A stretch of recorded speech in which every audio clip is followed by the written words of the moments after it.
द्रोणाचार्य यांची. गुरु द्रोणाचार्य हे आचार्याचे फार मोठे गुरु होते.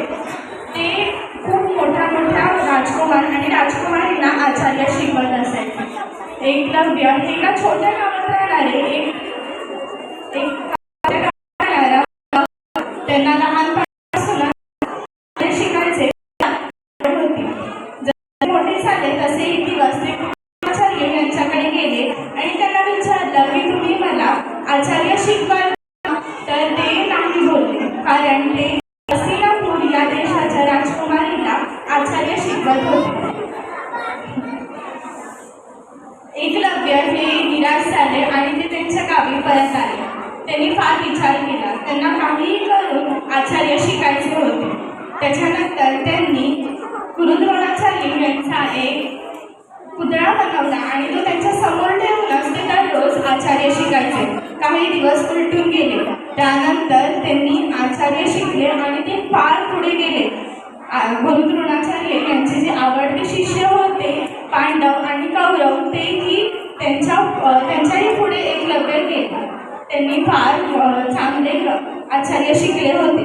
जेव्हा गुरु द्रोणाचार्य यांना कळाले तेव्हा ते एकलव्याकडे परत आले आणि त्याच्यानंतर त्यांनी विचारलं की तू कुठल्याही शाळेत न जाता आचार्य शिकलास तरी कसा.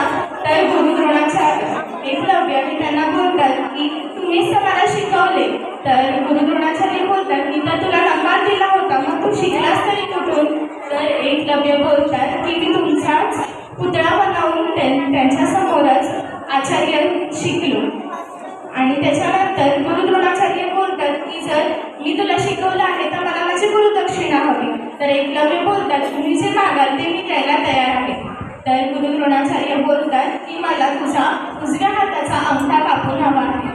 तर एकलव्य काहीही विचार न करता त्यांचा तो उजव्या हाताचा अंगठा कापून गुरु द्रोणाचार्य यांना देतात. तो असा तसा अंगठा नव्हता, तर ज्याच्याने बाण चालवतात तोच अंगठा त्यांनी गुरु द्रोणाचार्य यांना गुरुदक्षिणा म्हणून दिला. यानंतर गुरु द्रोणाचार्य यांना कळालं की एकलव्याच्या मनात त्यांच्याबद्दल किती मान आणि आदर आहे. तर अशी होती एकलव्य आणि गुरु द्रोणाचार्य यांची एक छोटीशी कथा. धन्यवाद.